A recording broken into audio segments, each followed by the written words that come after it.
السلام علیکم ناظرین ہماری آج کی ویڈیو کا ٹاپک ہے شیخ سعدی کی حکایت سونے کا نوالا۔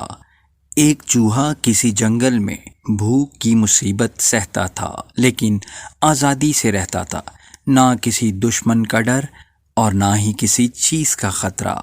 ایک دن قصبہ سے چوہے کا ایک مہمان آیا اور جنگل میں 2 روز گزارنے کے بعد اس چوہے سے بولا، تمہاری زندگی قابل افسوس ہے، فاقوں مرتے ہو اور روکی سوکی کھاتے ہو۔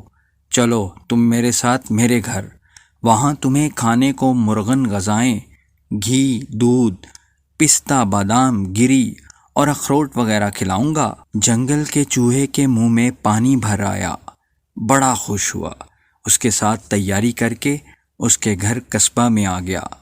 ہر طرف عیش و عشرت کا سامان دیکھ کر خوشی سے پاگل ہو گیا، اچھی اچھی چیزوں پر ٹوٹ پڑا اور دل میں کہتا جاتا تھا کہ میں اب کبھی جنگل میں نہ جاؤں گا، رات دن یہیں رہوں گا اور مزے اڑاؤں گا۔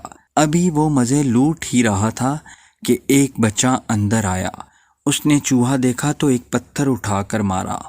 اگر جنگلی چوہا بھاگ کر بل میں نہ گھس جاتا تو اس کا کچومر نکل جاتا۔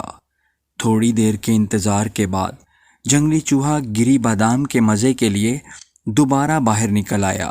بڑی احتیاط سے گری بادام کی طرف سرکنا شروع کیا۔ ابھی اس نے گری پر دانت جمائے ہی تھے کہ دوبارہ دروازہ کھلا اور آنے والے نے پھر پتھر پھینکا۔ چوہے کی قسمت اچھی تھی کہ نشانہ چوک جانے سے پھر بچ گیا اور بھاگ کر بل میں چھپ گیا۔ مارے ڈر کے اس کا برا حال ہو رہا تھا۔ اپنے دل میں کہنے لگا کہ لعنت ہے ایسی گری بادام کھانے پر جس میں جان جانے کا ڈر ہو۔ ایسا عیش بیکار ہے جس میں جینا دشوار ہے۔ جنگل میں تو مجھے کچھ خوف نہ تھا، روکی سوکی ہی سہی، لیکن حرام موت مرنے کا کوئی ڈر نہ تھا۔ جو مزہ آزادی میں ہے وہ کسی چیز میں نہیں ہے۔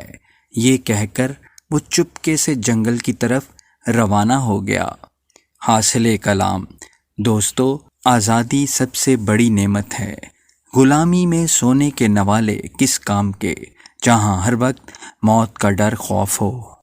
ناظرین، امید کرتے ہیں کہ آپ کو ہماری آج کی ویڈیو پسند آئی ہوگی، تو اسے لائک کیجیے اور چینل کو سبسکرائب کر لیجیے۔ شکریہ۔